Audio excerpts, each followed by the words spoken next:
Allahu Akbar, Allahu Akbar, Allahu Akbar, Allahu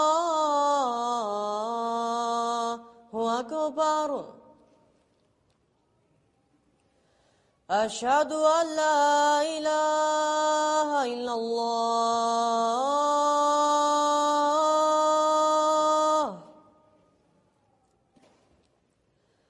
أشهد أن لا إله إلا الله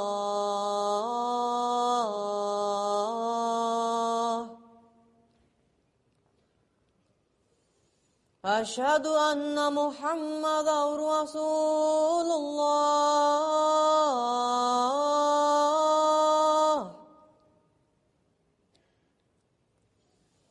أشهد أن محمدا رسول الله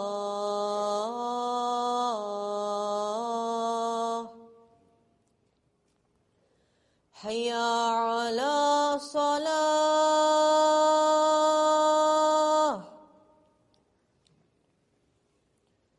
حي على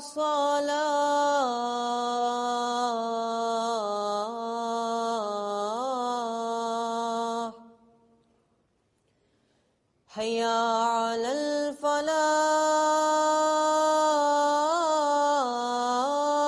الفلاح حي على الفلاح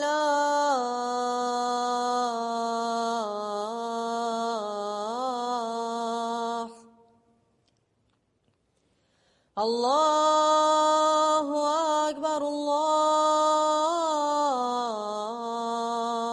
أكبر لا إله إلا الله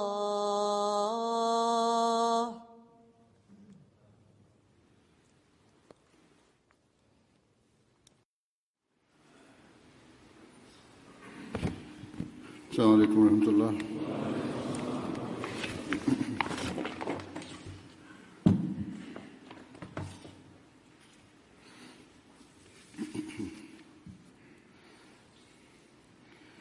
أشهد أن لا إله إلا الله وحده لا شريك له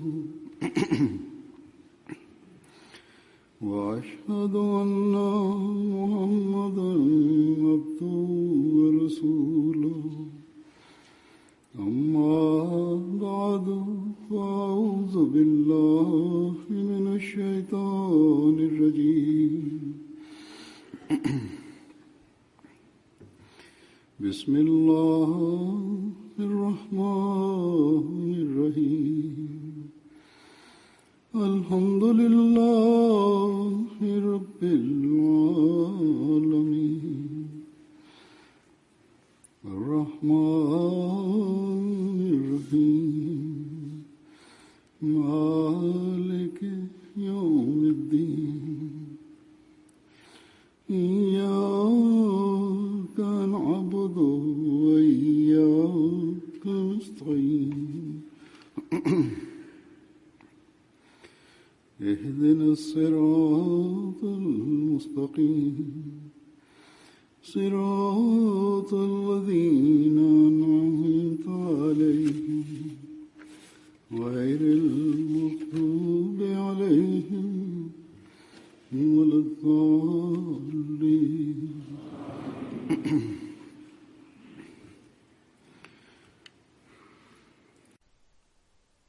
Çdo njeri, mashkull apo femër, që veten identifikon si një musliman ahmedian, nuk I mjafton vetëm deklarimi se ai I beson Mesiut të premtuar alayhis salam dhe u bindet të gjitha deklaratave të tij, pra që të quhet një ahmedian I vërtet. Mesiu premtuar alayhis salam ka përshkruar disa kushte, ka caktuar disa përgjegjësi dhe disa detyra të cilat ai duhet i përmbush që të konsiderohet anëtar i xhamatit të tij.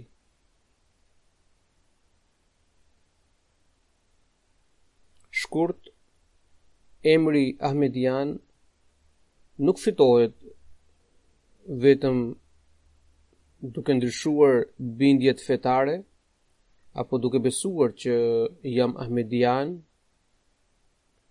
sepse prindrit e mi ishin të tillë, apo kam besuar deklaratat e Mesiut të premtuar alayhis salam e të tjera. Padyshim, njeriu në këtë mënyrë mund të konsiderohet Ahmedian, pra ka të drejtë të quhet i tillë për sa i përket bindjes së tij fetare, por për të qenë një Ahmedian shembullor dhe praktik, ai duhet të veprojë me të gjitha aftësitë dhe fuqitë e tij në përputhje me mësimet e Mesihut të premtuar alayhis salam. Ai e ka bërë të qartë që nëse dikush nuk bën përpjekje të sinqerta dhe nuk i shfrytëzon aftësitë e tij në këtë drejtim, deklarata e tij të qenit Ahmedian nuk vlen më shumë se një fjalë goje.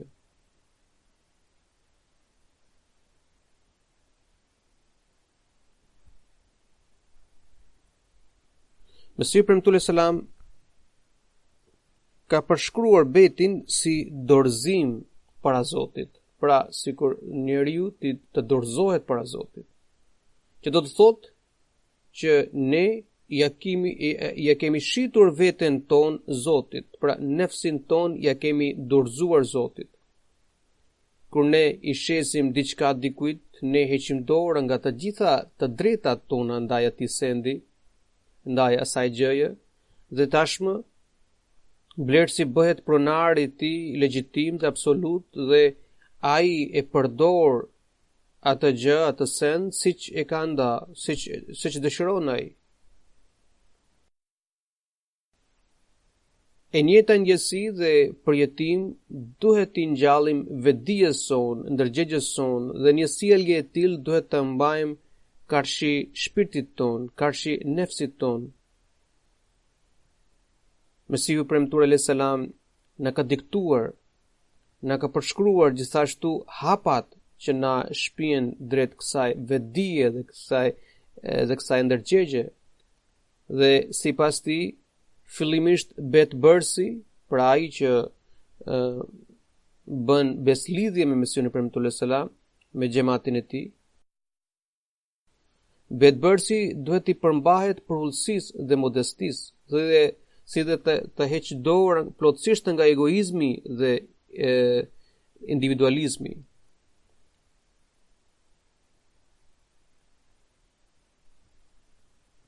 Këto janë porositë e Mesiut të premtuar alayhis salam, i cili ka vënë në dukje dy dukuri të cilat duhen mposhtur.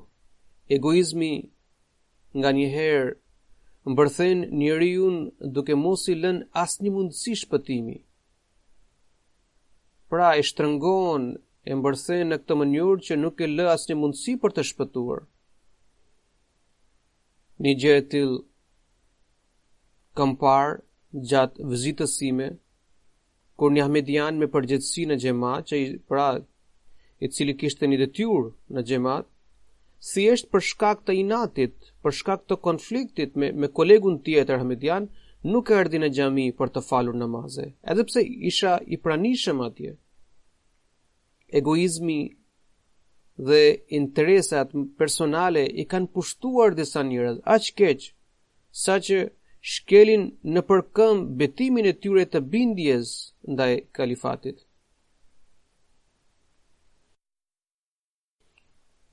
Mesiu premtuar alayhis salam na ka porositur që përderisa kemi barbejt, duhet t'u themi lamtumir unit dhe egoizmit ton. sepse vetëm pas kësaj ndarjeje njeriu fiton aftësi për të zhvilluar, ndërsa bedbërsi që vuan nga egoizmi nuk fiton asgjë. Njerëzit e tillë kur vinë për të takuar, kur vinë për të më takuar, shfaqin respekt dhe nderim, por për shkak të mosmarrveshjeve të ndërsjella ndaj karshi njerëzve të tjerë, harrojnë që kalifi i kohës është i pranishëm këtu dhe duhet të shkojnë për të falur pas tij, e jo për hir të ndonjë zyrtari dhe përgjegjësi. Derisa njeriu ka ngecur në këtë udhë kryq, ai nuk ka asnjë vlerë për të qenë median.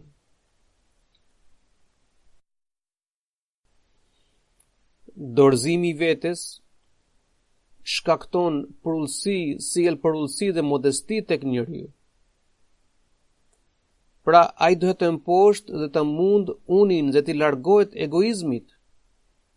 Në këtë fazë, njeriu ti mos mbetet asgjë nga vetja, përkundrazi ti nënshtrohet plotësisht vullnetit të Zotit, pëlqimit të Zotit. Kur njeriu ngrihet deri në këtë shkallë, ai kalon në mbrojtjen e Allahut.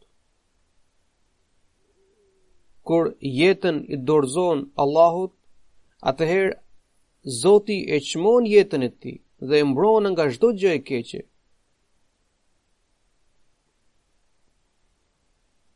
Mesihu premtuar alayhis salam ka nënvizuar që mos përputhja midis betimit dhe veprimit. Pra, mos përputhja midis betimit të njeriut dhe veprimit më pas është një çështje e rëndë për besimtarin dhe nxjerr në pa handekun e kontradiktës në të thënë e në të bërë. Nëse nuk do të pajtohemi me Zotin, edhe ai nuk do të pajtohet me ne. Duhet të kontrollojmë besimin dhe veprat tona, se a me të vërtet kemi pranuar atë reformë dhe atë pastrim dëlirësi që zemra jonë të jetë e denje për të qenë froni i Zotit dhe qenia jonë të kalojë në mbrojtjen e tij. Unë kam porositur xhamatin tim në mënyrë të përsëritur që të mos kënaqen, pra thot Mesihu premtuar alayhis salam, unë kam porositur xhamatin tim në mënyrë të përsëritur që të mos kënaqen me betimin e tyre, por të synojnë thelbin e tij, pra thelbin e këtij betimi. Sepse shpëtimi varet vetëm prej tij, vetëm prej thelbit.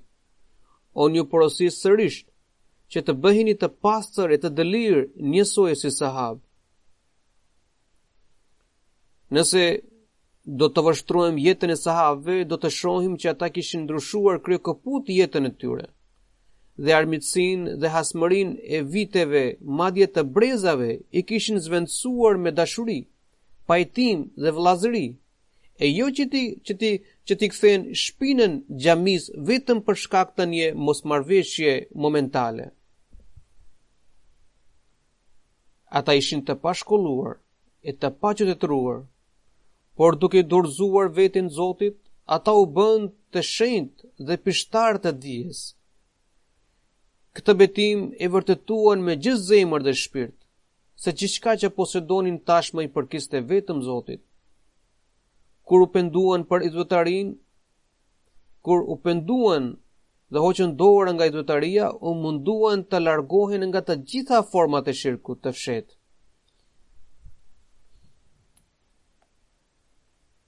Çfarë është shirku i fshehtë? Mesihu premtuar alayhis salam e sqaron këtë në një shkrim.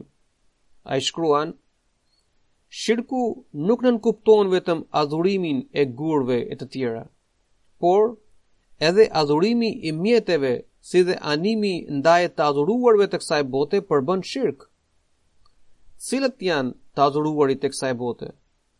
Ato janë interesat materiale, për të cilët njeriu sakrifikon dhe edhe urdhëresat hyjnore. Pra injoron urdhëresat hyjnore vetëm për shkak të interesave të tij materiale. Ai shkruan: i dërguari i Allahut sallallahu alaihi wasallam ka thënë që bërja e veprave vetëm për të dukur dhe ndjekja e dëshirave të fshehta gjithashtu janë shirk. Nëse dikush i shmange detyrës fetare për të plotësuar dëshirat materiale, atëherë ai ka bërë shirk. Sahabat e profetit sallallahu alaihi wasallam i druanin Allahut të Madhërisëm. Njëherë një sahab ishte ulur dhe qante me dënesë. Dikush e pyeti arsyen pse ishte pikolluar dhe pse ishte ngashruar dhe po qante në atë mënyrë. Dhe ai ju përgjigj duke thënë: "Mu kujtua fjala e të dërguarit të Allahut sallallahu alaihi wasallam, se ai friksohej për umetin e tij për shkak të shirkut dhe dëshirave të fshehta." Kjo ishte shembulli i sahabëve në druajtjen ndaj Allahut dhe në shmangjen e dëshirave të fshehta. Madje ata friksoheshin që personat do të vinin më pas, do të bënin një shirk të tillë në umet, pra friksoheshin edhe për njerëzit, për pasardhësit e tyre. Ata ngashëreheshin thjesht nga një mendim i tillë dhe i zinin të dridhurat. Kjo është ajo gjendje që e bën njeriu monoteist, pra besimtari sinqert që beson në tohidin e Allahut dhe adhurues e bën edhe adhurues të vërtet të Zotit.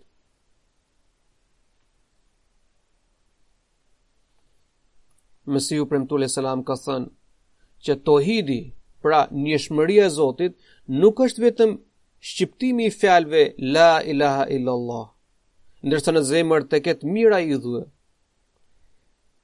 Nëse njeriu e madhuron punën, marifetin, gënjeshtrën apo planin, njësoj si e madhuron Zotin, apo i beson ndonjë njeriu ashtu si duhet besuar Zoti, apo e lartëson veten ashtu siç i takon Zotit, atëherë në të gjitha këto situata ai quhet idhujtar në sy të Zotit. Çdo gjë, madje fjalë apo vepër, së cilës i jepet të njëjtën rëndësi siç i takon Zotit të Madhërisëm, ajo është një idhull në sy të Zotit. Ta dini se tohidi i vërtet që na kërkon Zoti, me të cilin varet dhe shpëtimi ynë, është që të besojmë se qenia e Allahut të Madhërisëm është e pastër, është e shenjtë nga çdo lloj ortakrie, qoftë me idhull, njeri, diell, hën, me veten tonë, me planin, marifetin, apo edhe me gënjeshtrën tonë. Dhe të mos konsiderojmë askënd të plotfuqishëm, furnizues, mbështetës apo poshtrues si ai.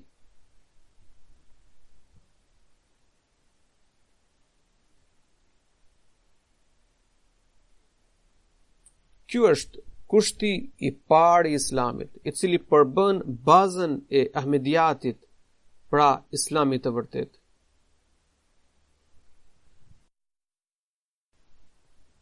Dikush më tregoi se njerëzit nga njëherë lartësojnë aq shumë gradën e kalifit apo të kalifatit, saqë e barazojnë me shirk. Duhet të sqaroj që Mesihu premtuar selam ka ardhur në këtë botë si shërbëtor i të dërguarit të Allahut sallallahu alaihi wasallam për të asgjësuar shirkun nga kjo dynja. Pra qëllimi i ardhjes së të dërguarit të Allahut sallallahu alaihi wasallam dhe qëllimi i ardhjes së Mesihut të premtuar selam është që të asgjësohet shirku nga kjo botë dhe të vendoset njëshmëria e Zotit, tohidi i Zotit. Prandaj është e pamundur që kalifati i tij të kontribuojë në shtimin e shirkut. Pra nuk mund të ndodhë që kalifati i Mesihut të premtuar selam, i cili është shërbëtori i të dërguarit të Allahut sallallahu alaihi wasallam, të kontribuojë ose të mbështesë për hapjen e shirkut. Përkundrazi, qëllimi i tij i vetëm është vendosja e tohidit në tokë. Sigurisht, qëllimi themelor i kalifatit është asgjësimi i shirkut, vendosja e tohidit dhe përmbushja e misionit të Mesihut të premtuar selam. Nëse dikush duke parë bindjen dhe nderimin e dikujt ndaj kalifit krijon një përshtypje të tillë, e këshilloj që në vend të krijojë një mendim të tillë, duhet të reflektojë se vallë a mos po paragjykon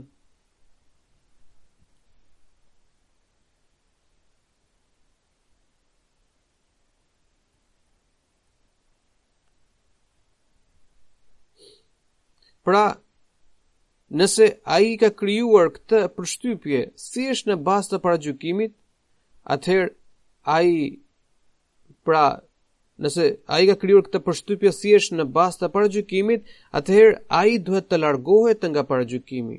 Por nëse me të vërtetë dikush ka vepruar në një mënyrë që respekti i tij ndaj kalifit o ka lënë të tjerëve përshtypjen se gjoja po bën shirk, atëherë ky njeri duhet të bëjë istikfar dhe të shmanget asaj mënyre e cila krijon përshtypje të tilla. As unë e as kalifat para meje, madje edhe ata që do të vinë pas meje, inshallah në të ardhmen, nuk kanë pëlqyer kurrë dhe nuk do të pëlqejnë kurrë që tu atribuohet ndonjë rëndësi qenies së tyre, personit të tyre. Por çdo kalif ka për detyrë të ruajë integritetin dhe dinjitetin e kalifatit. Çdo kalif duhet të bëjë këtë sepse në bazë të fjalëve të Allahut dhe profecive të dërguarit të Allahut sallallahu alaihi wasallam, përhapja e tohidit dhe qëronjosja e shirkut, pra asgjësimi i shirkut, janë lidhur me kalifat, me sistemin e kalifatit. Kushdo që i lejon vetes mendime të tilla për shkak të naivitetit dhe mungesës së edukimit, duhet të flakrojë ato ide prapanike, të rrezikshme.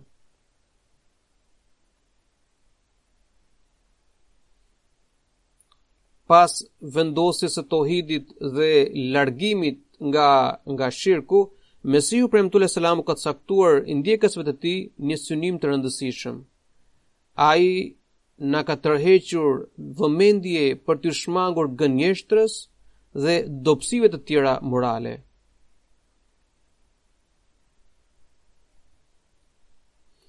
Allahu i madhërisëm në Kur'an famlart ka thënë: "Fajtanibu rrijsa min al-awthani wajtanibu qawla az-zur."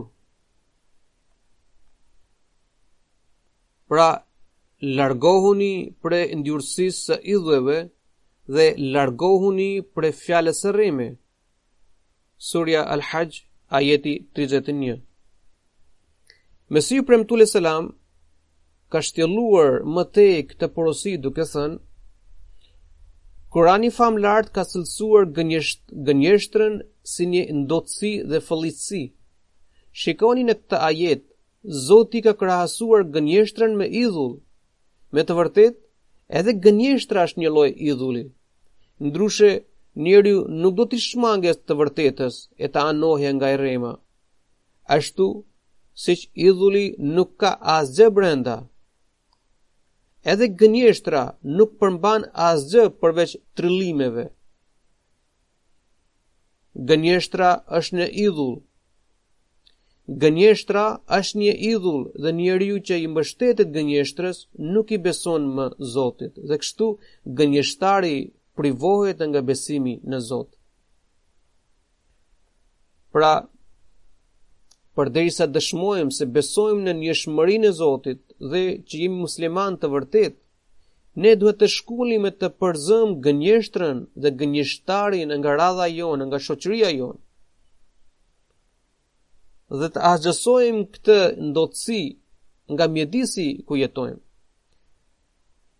Një besimtari nuk i ka hije të i shtrembërojë faktet në çështje të vogla. Shtrembërimi i realitetit sado i papërfillshëm bën pjesë në gënjeshtër dhe largon besimtarin nga tohidi. Shpeshherë njeriu fiton të drejtën në mosmarrveshje. Pra, vendimi e jepet në favorin e tij thjesht sepse ai kishte përdorur gënjeshtrën. Ndërsa i dërguari i Allahut sallallahu alaihi wasallam na ka përshkruar hollësisht llojet të gënjeshtrës. Për shembull, ai ka thënë që nëse dikush nga ju thërret një fëmijë duke premtuar diçka që ai nuk ja jep, atëherë kjo është gënjeshtër. Madje fjalë të tilla që thuhen për humor gjithashtu bëjnë pjesë në gënjeshtër. Pastaj ai ka thënë: me të vërtet gënjeshtra të çon në punë të këqija, e punët e këqija të çojnë në zjarr. Në hadith janë përdor fjalë al-fujur, që nënkupton shmangja e së vërtetës dhe punë të ndjura e të pista. Pra ne duhet të reflektojmë gjendjen tonë se si është shkalla e sinqeritetit tonë. Dhe a me të vërtet gjendja jonë përputhet me fjalët profetike që e vërteta e shpije njeriu drejt xhenetit? Mesiu premtulle selam ka nënvizuar një dukuri së cilës ndjekësit e tij duhet t'i shmangen gjithashtu dhe nuk duhet t'i afrohen asesi. Ai e ka renditur këtë dukuri në 10 kushte të betit dhe ajo është imoraliteti dhe kurvëria.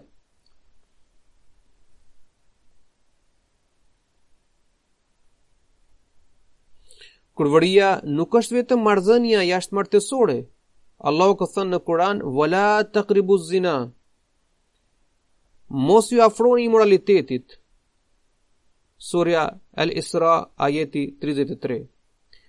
Dhe kjo nënkupton që njeriu të shmanget atyre situatave, rrethanave që mund t'i ngjallin idenë e imoralitetit, që mund të shtyjnë atë drejt imoralitetit.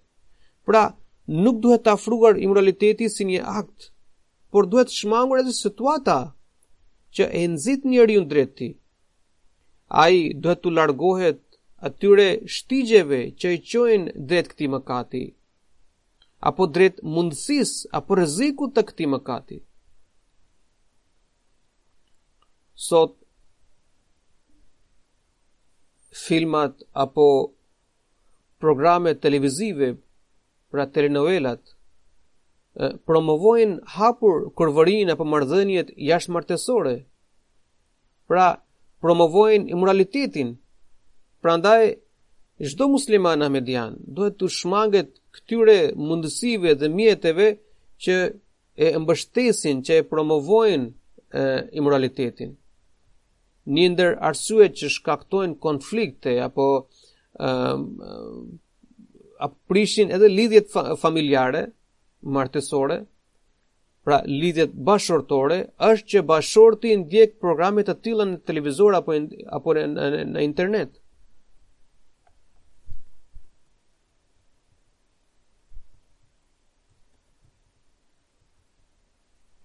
Pra mjaft të rinj kanë rënë pre të veseve nga shoqëria e keqe, apo duke ndjekur filma porno apo të pamoralshme. Ne duhet të mbrojmë veten tonë nga këto vese që lullzohen në shoqërinë moderne në emër të lirisë dhe modernitetit. Sot vetë perëndimorët, intelektualët kanë nisur të ngrejnë zërin kundër këtyre dukurive, kundër këtyre shfaqjeve, fenomenave. Po të kërkoni informacion të detajuar, do të kuptoni që pornografia ka nxitur shoqërinë drejt kurvërisë, drejt imoralitetit, drejt dhunës në familje, drejt marrëdhënieve jashtëmartësore dhe abuzimit ndaj fëmijëve. Këto janë pasojat e drejt për drejta të këtyre të kësaj dukurie, të këtyre filmave. Derisa Mesihu premtulle selam na ka porositur ti shmangemi edhe mendimit që na shpije drejt imoralitetit, andaj çdo musliman ahmedian duhet të ruhet nga këto shfaqje.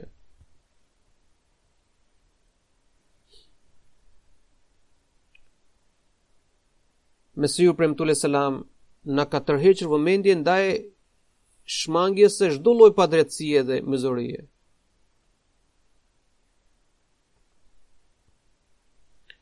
Ai ka deklaruar se çdo kush që e beson atë, pra që e ndjek Mesihun e premtuar alayhis salam, duhet të largohet nga mbrapshtia, zullumi, rrëmuja dhe ngatresa. Pra, derisa ka pranuar që Mesihu premtuar selam është Imam Mehdiu, është reformatori i kohës, atëherë ai duhet të heqë dorë nga të gjitha këto dukuri që janë të dëmshme për zhvillimin e tij shpirtëror dhe moral. Njëherë dikush e pyeti të dërguarin e Allahut sallallahu alaihi wasallam se cila është mizoria më e rëndë, cili është zullumi më i madh. Ai u përgjigj: mizoria më e madhe është se dikush t'ia rrëmbej vllajt të tij një pëllëm toke. Pra, zullumi më i madh është që dikush t'ia rrëmbej vllajt të tij një pëllëm toke. Në ditën e Kiametit, një grimc dheu për tokës së rrëmbyer, e cila futet midis dy gishtave, bashkë me të gjitha shtresat e tokës, do të shndrohet në pranga, që do të vihet në qafën e tij. Merreni me mend se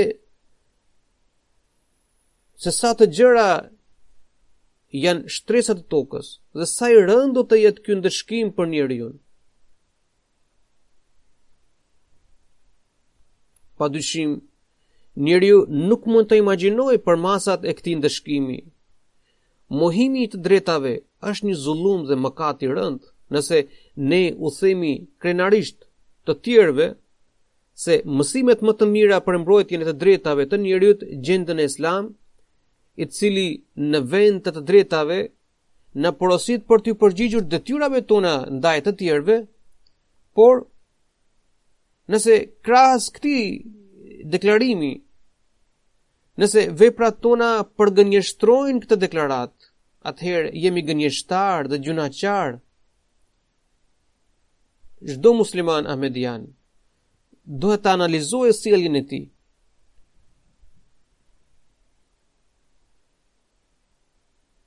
Vetëm duke krijuar një përputhshmëri, një pajtim midis veprave dhe fjalëve tona, një ngjashmëri midis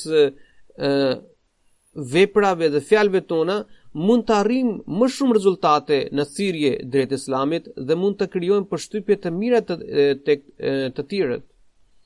Pra, duke përmirësuar sjelljen tonë dhe duke krijuar një barazi, një përputhshmëri midis veprave dhe fjalëve tona, mund të arrijmë të fitojmë më shumë rezultate në thirrjet tona.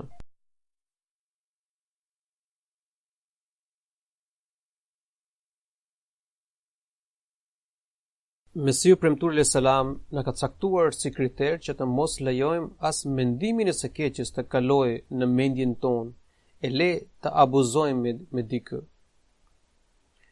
Adhurimi i Allahut është gjithashtu një ndër tiparet e besimtarit dhe përbën qëllimin thelbësor të jetës së njeriu. Mesihu premtuar alayhis salam ka thënë: O ju që konsideroni veten pjesëtar të xhamatit tim, do të quheni prej xhamatit tim atëherë kur me të vërtet ndiqni rrugët e takuas, pra rrugët e druajtjes ndaj Zotit. Duhet të kryeni 5 namazet e përditshme me një druajtje dhe përmallim, sikur ju po i shikoni Zotin të Madhërisëm. Pastaj ai shkruan: Namazi është i detyrueshëm për çdo musliman. Në hadith transmetohet se njëherë një popull pranoi Islamin, por ata gjithashtu kërkuan që të mos obligohet namazi, sepse ishin tregtar, pra merreshin me bakti, me kafsh. Ata kishin bakti të cilën duhet të nxirrin për të kullotur, me që puna që i rënd dhe rrobat u bëheshin të pist dhe nuk kishin kohë të falin namaz. Pra justifikuan në këtë mënyrë që ata ishin tregtar, kishin bakti dhe rrobat u bëheshin pist dhe nuk kishin kohë që të faleshin. I dërguari i Allahut sallallahu alaihi wasallam, pasi që u dëgjoi kërkesën, u tha: nëse nuk ka namaz, nuk mbetet asgjë. Feja nuk është nëse nuk ka namaz. Pra, një fe nuk quhet e tillë, nuk mund të konsiderohet një fe derisa nuk ka adhurim, nuk ka namaz.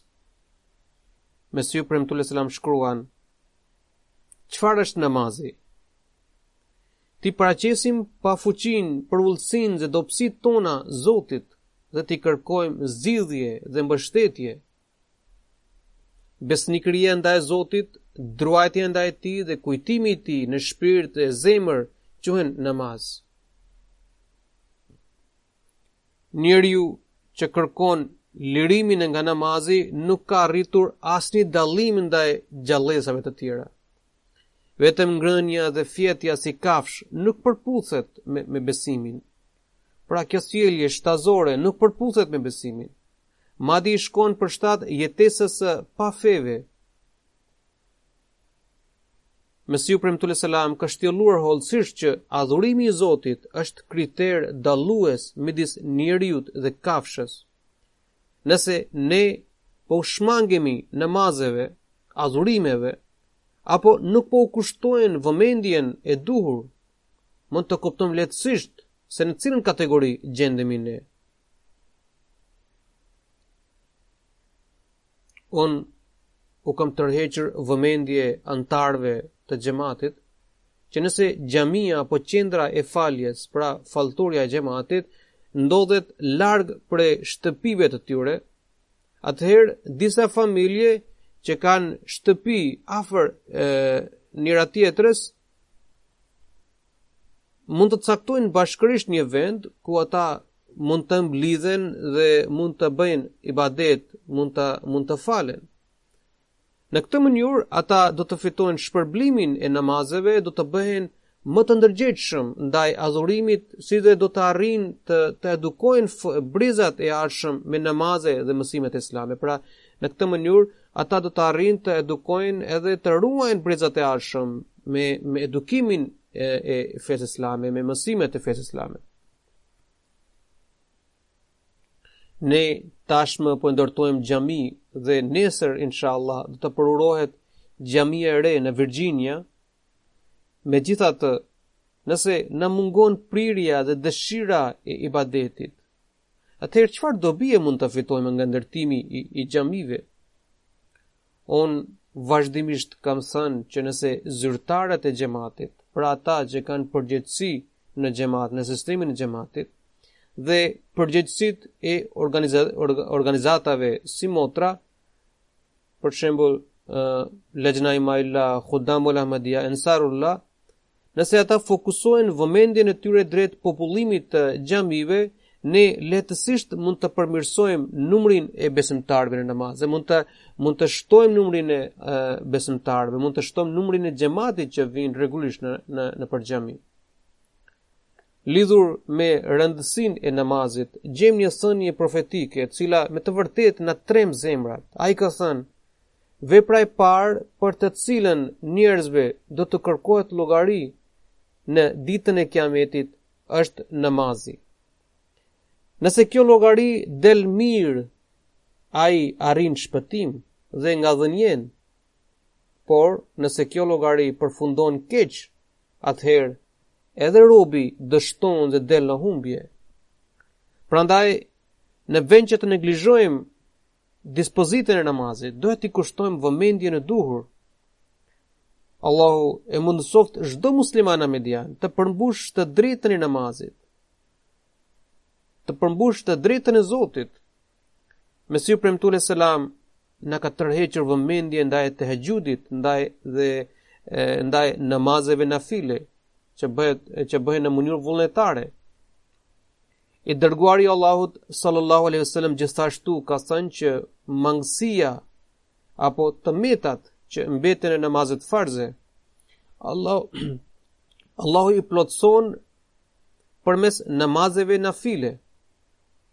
Pra Allahu i shlyen ato mangësi dhe të meta që mbeten në namazet tona të obliguara, në namazet farze, nëpërmjet namazeve nafile. Prandaj edhe namazi i tahajjudit dhe nafilet kanë rëndësi të veçantë.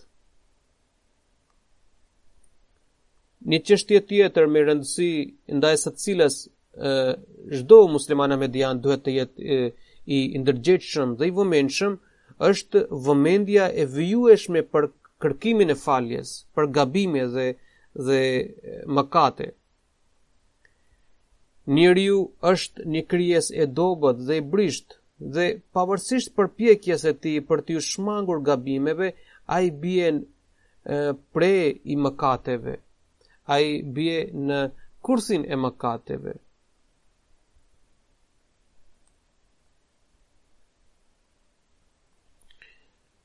Pra, Zoti unë nuk është i tillë që vetëm dënon robërit e tij dhe u kërkon llogari për gabimet e tyre dhe është i shpejtë dhe i rrep në ndëshkim e të tjerë. Pra, nuk është vetëm që Zoti është i shpejtë për të ndëshkuar robërit e tij. Përkundrazi, ai gjithashtu na ka treguar mënyrën se si mund t'i kërkojmë falje dhe t'i shmangemi kursit të mëkatit. Dhe ai është pra kjo rruga që na ka treguar Zoti është istikfari. Pra kërkim faljesh për mëkateve, për mëkatet e bëra. I dërguari i Allahut sallallahu alaihi wasallam gjithashtu ka thënë që Zoti ynë kur nuk i ndëshkon njerëzit teksa ata i kërkojnë falje dhe amnisti. Edhe pse një pakicë njerëzish kërkon falje, Zoti i shpëton të tërë nga ndëshkimi dhe kështu fal atyre që kërkojnë falje shpëtojnë edhe të tjerët. Mesiu i premtuar alayhis salam ka shkruar: janë disa njerëz që janë të pavëmendshëm ndaj mëkatit, ndërsa të tjerët e njohin mirë. Prandaj Allahu i Madhërisëm na ka obliguar istikfarin, pra kërkim faljesh, që njeriu daq me dije e daq pa dije të vazhdojë istikfarin. Njeriu duhet të kërkojë falje për çdo mëkat që ai bën, qoftë haptas apo fshehtas, qoftë me dije apo pa dije, me dorë, me këmbë, me gjuhë, me hund, me vesh, me sy, pra nga çdo lloj mëkati. Pra të kërkoj falje për çdo lloj mëkati. Të gjitha gjymtyrat dhe pjesat e trupit bëhen mjet për të realizuar një mëkat. Prandaj duhet të lutemi që të mbrojmë gjymtyrat tona nga mëkati. Duhet të rrekemi gjithmonë për të qenë në mbrojtjen e Allahut.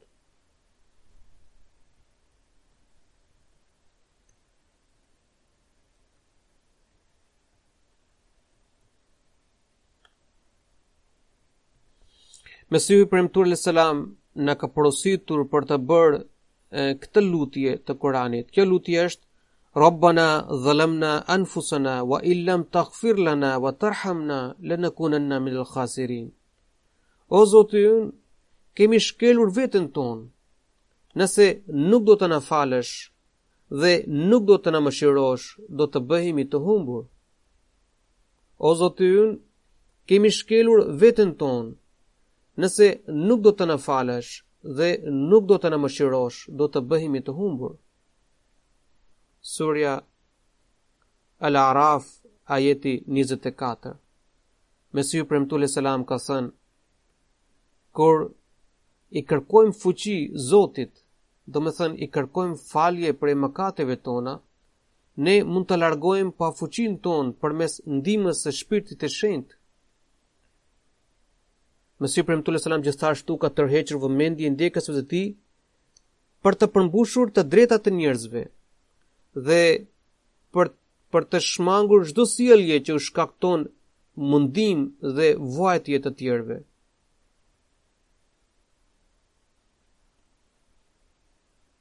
Ai na ka tërhequr vëmendje dhe na ka porositur për të kontrolluar brendësinë, pra gjendjen tonë të brendshme dhe shpirtin tonë.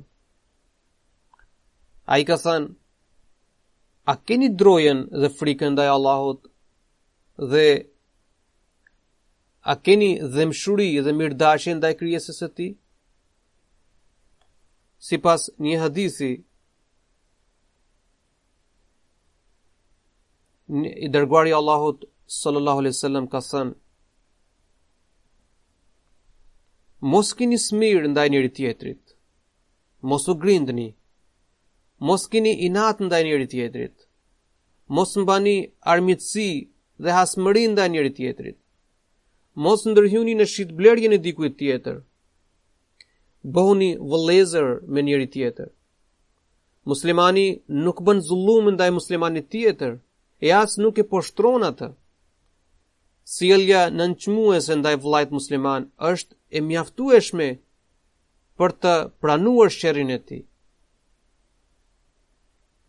Gjaku, pasuria dhe nderi i çdo muslimani është i ndaluar për muslimanin tjetër, pra është i shenjtë për muslimanin tjetër. Muslimanët ahmedian duhet të jenë mbartës të këtyre mësimeve të arta. Nëse të gjithë muslimanët arrin të kuptojnë këtë realitet dhe ata dhe udhëheqësit e tyre fillojnë të veprojnë sipas këtyre mësimeve, nuk do të kishim më vllavrasje, pra kërdi midis muslimanëve dhe shkatrimin e vendeve muslimane, si dhe një katastrofë njerëzore ku qindra fëmijë kanë mbetur jetim dhe mira gra kanë mbetur të ve.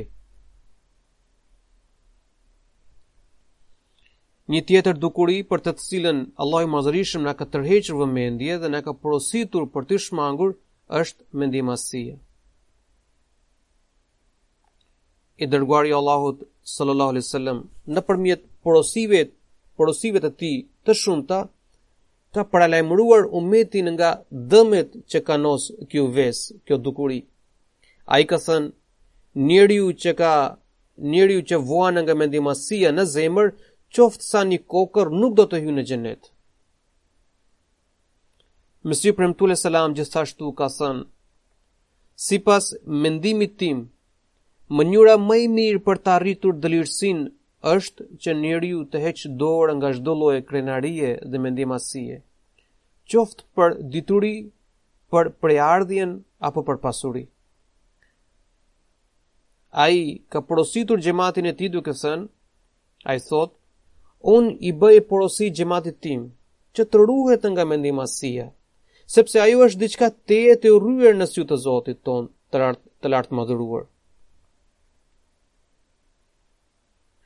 I dërguari i Allahut sallallahu alaihi wasallam gjithashtu në haxhin e lamtumirës, në fjalimin që ai kishte mbajtur në fushën e Arafatit, kishte thënë, në atë fjalim të famshëm ai kishte thënë, ju të gjithë jeni të barabartë.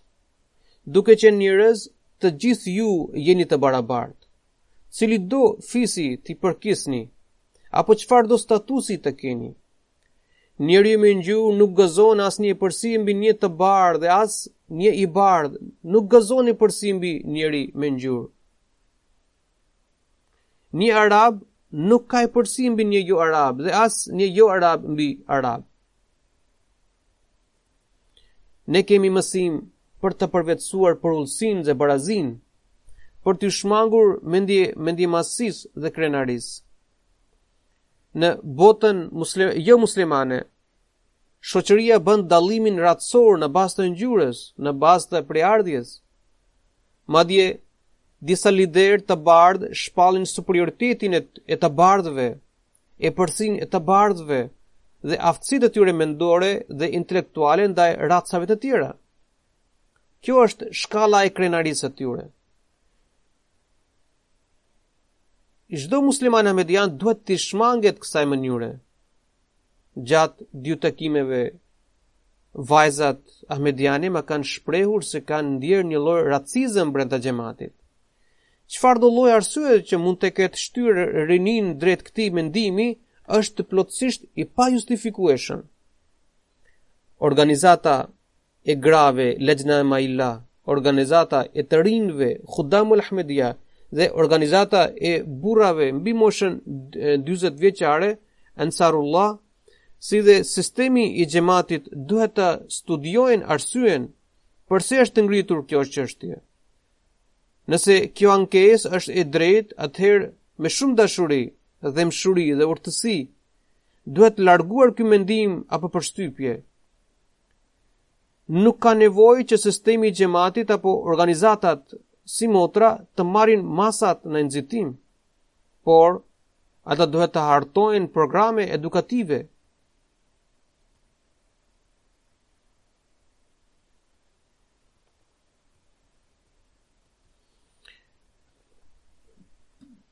Pra, nuk ka nevojë që sistemi i xhamatit apo organizatat si motra të marrin masat në nxitim, por ata duhet të hartojnë programe edukative.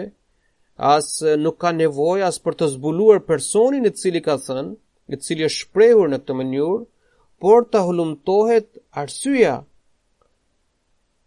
dhe të hulumtohet që ky shqetësim është i drejtë, është legjitim apo jo.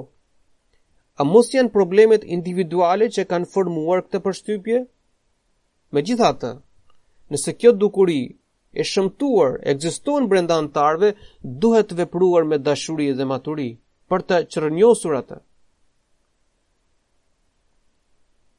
Unë gjithashtu i kisha thënë asaj vajze që të më shkruante me detaje se përse kishte ndjerë se ka diskriminim në xhamat. Kjo gjithashtu bën pjesë në krenari dhe ne duhet të ruhemi nga çdo lloj mendimasie. Një tjetër çështje e rëndësishme për të cilën i dërguari i Allahut sallallahu alaihi wasallam na ka të porositur është shpenzimi në rrugën e Allahut. Mesih premtullah selam gjithashtu u ka tërhequr vëmendje ndjekësve të tij ndaj kësaj porosie. Është mëshira e Allahut të xhamatit anë mban botës, po përparojnë në sakrificat financiare. Xhamati musliman Ahmedia i Amerikës gjithashtu ofron sakrifica të veçanta, të jashtëzakonshme në situata të ndryshme, në situata të veçanta. Megjithatë, për sa i përket sistemit ton financiar, vjet re një mangësi e dukshme në pagimin e kontributeve në mënyrë të rregullt. Kjo sektor kërkon vëmendje. Një person me gjendje të shtrënguar ekonomike mund të kërkojë lehtësim në përqindjen e kontributeve, por ata antar që kanë të ardhurat të konsiderueshme duhet të analizojnë gjendjen e tyre, se apo paguajnë sipas përqindjes së saktuar apo jo. Nuk është e pranueshme që ata të reduktojnë të ardhurat e tyre njësoj siç e bëjnë për të kursyer taksat e shtetit. Ata duhet të kontrollojnë të ardhurat e tyre. Kjo është një çështje midis tyre dhe Zotit. Sekretari i financës dhe sistemi i xhamatit nuk dinë se sa janë të ardhurat reale të filan personi. Por Zoti e di edhe ata që fshihet në zemër. Nëse ata fillojnë të paguajnë rregullisht sipas të ardhurave të tyre reale, unë mendoj se nuk do të ketë më nevojë për arka të veçanta, për thirrje të veçanta për ndërtimin e xhamive apo për veprimtaritë e xhamatit. Pra nuk do të kërkohen më fonde të veçanta për ndërtimin e xhamive. Gjithçka do të mbulohet me sistemin ton financiar. Prandaj kontrolloni gjendjen tuaj dhe ata që nuk kanë deklaruar ende të ardhurat e tyre reale, le të dorëzojnë rivlerësimin e buxhetit. Unë shpesh rrëfej ngjarje besimnxitëse të ahmedianëve të rinj se me pranimin e ahmediatit ata sjellin ndryshime të pastra në jetën e tyre. Ata ndërmarrin ndryshime shpirtërore duke gjallëruar adhurimet e tyre dhe duke kuptuar rëndësinë e sakrificave monetare. Fal këtyre sakrificave që ata kanë bërë në kushte mjaft të vështira, Allahu i ka begatuar duke përmirësuar mirëqenien e tyre dhe duke fuqizuar në besim dhe sinqeritet. Vetë fjala sakrifica nënkupton që njeriu duhet të bëjë diçka duke munduar veten dhe duke treguar gatishmëri, durim dhe përpjekje. Këtu njeriu duhet të vërë veten në vështirësi për të plotësuar nevojat fetare. Ata që japin pak sipas lehtësisë së tyre dhe kujtojnë sikur kanë bërë sakrificë, në të vërtetë nuk kanë bërë sakrificë dhe nuk kanë bërë asnjë favor ndaj Zotit. Sikur të mos kishin dhënë diçka, Allahu prap do të kishte plotësuar nevojat e xhamatit. Zoti ka plotësuar nevojat fetare edhe në të kaluarën dhe po përmbush tani dhe do të përmbush edhe në të ardhmen. Unë dua të tërheq vëmendjen atyre personave të cilat pavarësisht kushteve të mira financiare nuk paguajnë kontribute sipas të ardhurave të tyre reale, që ata të fitojnë mirësitë e Allahut. Porosia e fundit për të cilën dua të kërkoj vëmendje është bindja. Kjo porosi është përsëritur në Kur'anin famlart në shumë vende dhe është kërkuar bindja ndaj Allahut, të dërguarit të tij dhe ndaj atyre të cilët kanë autoritet mbi ju. Mesiu premtuar selam gjithashtu ka renditur këtë porosi ndër 10 kushtet e betit, që betbërsi do të ketë lidhshmëri vëllazërore me të, pra me Mesiun e premtuar, duke u bindur në të gjithë urdhrat e njohur, dhe deri në vdekje do të qëndrojë besnik ndaj kësaj lidhshmërie. Betimet tona të organizatave si motra gjithashtu përmbajnë këto fjalë, që do të konsiderojë të domosdoshëm zbatimin e çdo vendimi të njohur që jep kalifikohës.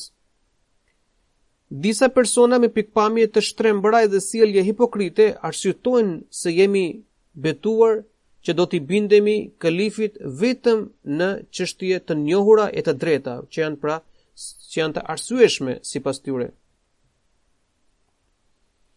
Dhe që vendimet e kalifit nuk janë gjithmonë të drejta apo nuk janë të tilla sipas tyre. Ky mendim apo interpretim gjendet gjithkund. Mund të jenë 1 apo 2 persona që mbështesin këtë ide, por le të jenë në 1 milion, prap ka nevojë të kundërpërgjigjet, të korrigjohet. Përndryshe ai mund të helmojë rinin ton. Nëse çdo individ fillon të interpretojë se cili vendim është i drejtë dhe i arsyeshëm dhe cili jo, nuk mund të ruhet integriteti dhe bashkimi i xhamatit.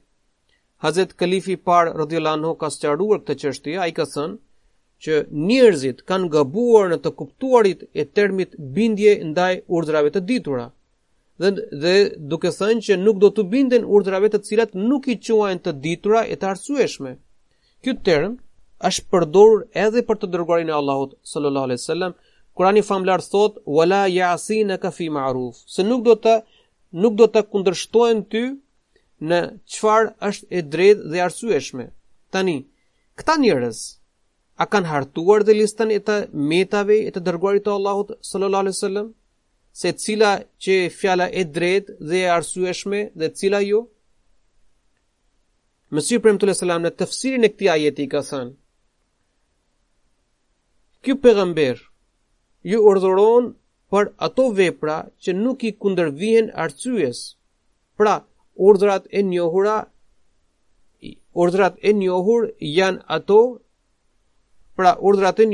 janë ata që janë të arsyeshëm dhe nuk bien ndesh me dispozitat e tjera kuranore.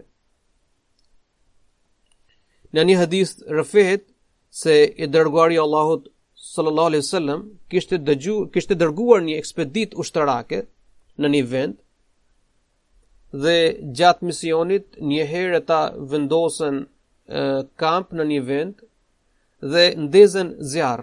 Kryetari i ekipit, pra kryetari i ekspeditës, i pyeti me shaka ushtarët e tij se nëse do ta hidheshin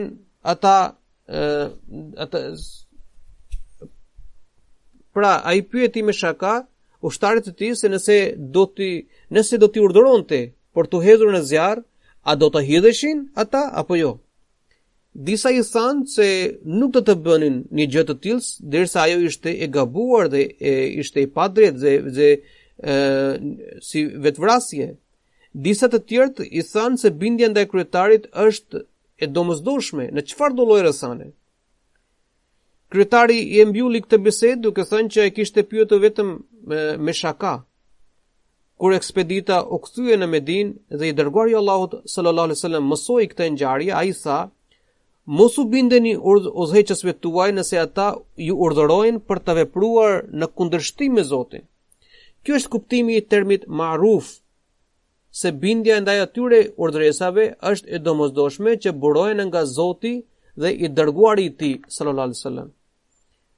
Përderisa sistemi i kalifatit do të ekzistojë deri në kiamet, në përputhje me profecinë e të dërguarit të Allahut sallallahu alaihi wasallam, atëherë është e pamundur që ky kalifat të japë një vendim apo dekret në kundërshtim me Allahun dhe të dërguarin e tij. Zoti i Madhërisëm ka përdorur të njëjtat fjalë në Kur'anin famlar në lidhje me bindjen ndaj të dërguarit të Allahut sallallahu alaihi wasallam. Prandaj edhe Mesihu i premtuar alayhis salam gjithashtu ka përdorur këtë term në 10 kushtet e betit. Tashmë është e qartë që termi ma'ruf nënkupton vendosja e urdhëresave të Zotit, dhe kalifi vazhdimisht porosit xhamatin për t'i zbatuar ato. Ndërsa çdo kush që veten i konsideron pjesëtar të këtij xhamati ka për detyrë të përgjigjet këtij zotimi dhe të bindet të gjitha porosive që jepen nga kalifi.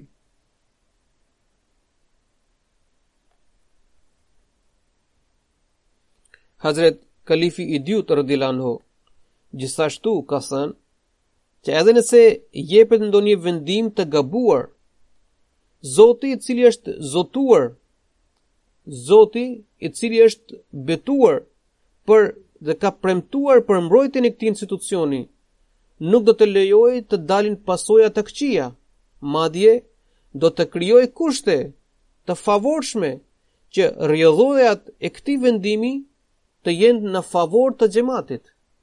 Pra, shkurt, nuk është e drejta e çdo kujt për të interpretuar vendimin e kalifit. Çdo vendim që u përgjigjet Kuranit, Sunetit profetik, hadithit dhe vendimeve të Imam Mehdiut alayhis salam, gjykatësi i kësaj epoke, është i drejtë dhe legjitim. Kjo është ajo mënyrë që mund të mbrojë integritetin dhe unitetin e xhamatit. Kjo është gjithashtu qëllimi i ardhjes së Mesihut të premtuar alayhis salam, që të krijohet bashkimin e xhamatit, bashkimin e xhamatit të besimtarëve të sinqertë dhe besnik. Mesihu premtuar alayhis salam ka bërë të qartë se atij nuk i interesoi as pak shtimi i antarëve që nuk din t'i binden. Ai theksoi që nëse njerëzit që lidhen me mua dhe hynë në beslidhje me mua nuk reformojnë veten dhe nuk janë nënshtrojnë jetën mësimeve të Allahut dhe të dërguarit të tij sallallahu alaihi wasallam, atëherë antarësimi i tyre është krejtësisht i padobishëm. Ne mund të fitojmë vlerat dhe bekimet e të qenit musliman ahmedian vetëm duke u përpjekur të arrijmë këtë çështje thelbësore, pra duke ju bindur kalifit. Mesihu premtuar selam ka thënë që bindja nuk është një çështje e lehtë. Ajo i ngjan vdekjes. Njeriu të cilit i mungon bindja e njollos emrin e xhamatit. Unë kam porositur xhamatin tim disa herë që të mos kënaqen vetëm nga beti, vetëm nga beslidhja, sepse nuk mund të arrini shpëtim derisa nuk e arrini esencën, thelbin e betit. Allahu në mundësoft të kuptojmë e të zbatojmë mësimet të vërteta të Islamit. Allahu në mundësoft të jemi të tillë që kanë përmbushur qëllimin e betit dhe t'i bindemi besnikrisht sistemit të kalifatit. Allahu në mundësoft të përgjigjemi të gjitha porosive të drejta të kalifit të kohës dhe t'i zbatojmë me besnikëri. Allahu na i mundësoft.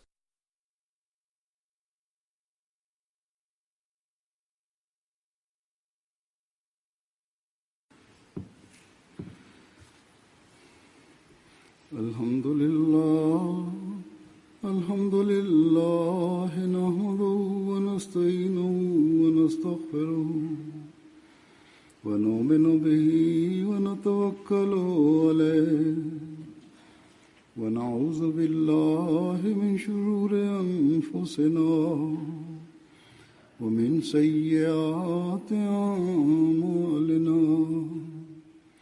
من يهده الله فلا مضل له ومن يضلل فلا هادي له ونشهد أن لا إله إلا الله ونشهد أن محمدا عبده ورسوله عباد الله رحمكم الله إن الله يأمر بالعدل والإحسان وإيتاء ذي القربى وينهى عن الفحشاء والمنكر والبغي يعظكم لعلكم تذكرون اذكروا الله يذكركم